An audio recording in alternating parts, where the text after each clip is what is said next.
नवी मुंबईतील खारघर भागात एक व्हिडिओ चित्रित करून सोशल मीडियावर अपलोड करणाऱ्या 24 वर्षीय कंटेंट क्रिएटर नजमीन सुलदे हिच्यावर पोलिसांनी गुन्हा दाखल केलाय।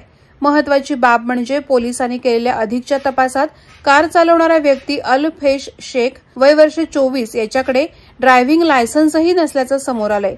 नजमीनच्या युट्यूबवर 2.25 मिलियनहून अधिक सदस्य असून इन्स्टाग्रामवर तब्बल 8.5 लाख फॉलोअर्स आहेत। तिने स्वतः इन्स्टाग्रामवरून माहिती दिली की रात्री आम्हाला पोलीस स्टेशनला नेण्यात आलं। 5 तास आम्ही तिथे होतो।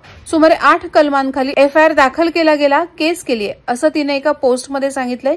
या घटनेनं तिला मोठा धक्का बसला असून ती घाबरलेली आणि मानसिक तणावाखाली असल्याचंही तिने नमूद केलं। तिने तयार केलेल्या व्हिडिओमध्ये ती एका मर्सिडीज कारवर उभी राहून डान्स करताना दिसते। ही कार रस्त्याच्या कडेला तिचा सहकारी चालवत होता।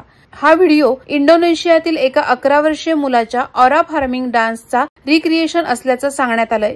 हा व्हिडिओ सोशल मीडियावर प्रचंड व्हायरल झाला असून सध्या 8.8 दशलक्षाहून अधिक वेळा पाहिला गेला। मात्र अनेकांनी यावर तीव्र नाराजी व्यक्त करत रस्ते सुरक्षेचे नियम पाळले नसल्याबद्दल तिच्यावर कारवाई करण्याची मागणी केली। काही युजर्सनी मुंबई पोलिसांच्या अधिकृत सोशल मीडिया हँडलला टॅग करून तक्रार केली होती।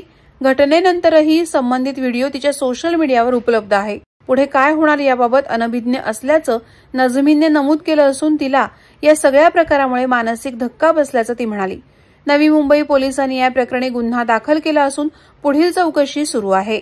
वादळवारा लाईव्हसाठी न्यूज ब्युरो, नवी मुंबई।